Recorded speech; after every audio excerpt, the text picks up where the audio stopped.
All right, Lubby, what do we have today? Do you think confessions make a relationship stronger?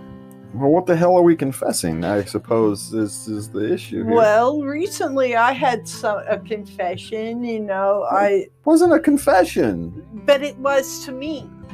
You can't confess to something that's not a crime in any... A confession implies something wrong had happened. I had dated 2 weeks before I met you. Oh my God, a 50-year-old woman had dated before they met me. Shock me to the world. What the hell? It was a big confession for me. Yeah, and I'm going, what the hell is wrong with you, woman?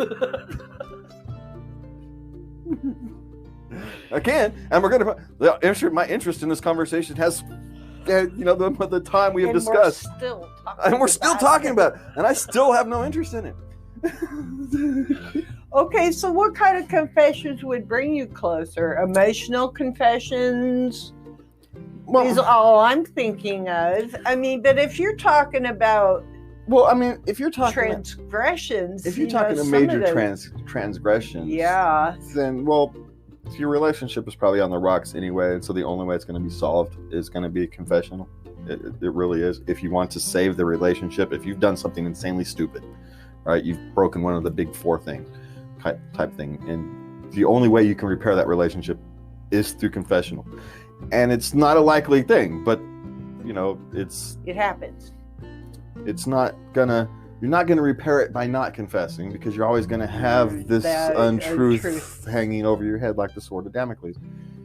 And you don't want that, right? Because you're never going to repair a relationship like that. You can't repair a relationship based upon dishonesty. So, the only way to repair a relationship like that is through a confession. But, gosh, I forgot to buy the milk on the way home from work. Well, I didn't really forget. I just didn't feel like doing it. I'm just going to tell her I forgot. Well, I don't know. You should probably just not say I don't feel like getting milk on the way home from work to start with, but I'm not entirely sure a confessional is going to do anything one way or the other at that point. Again, it's if you don't do anything you need to confess for in the first place, you don't need to confess. Right. And that is your daily dose.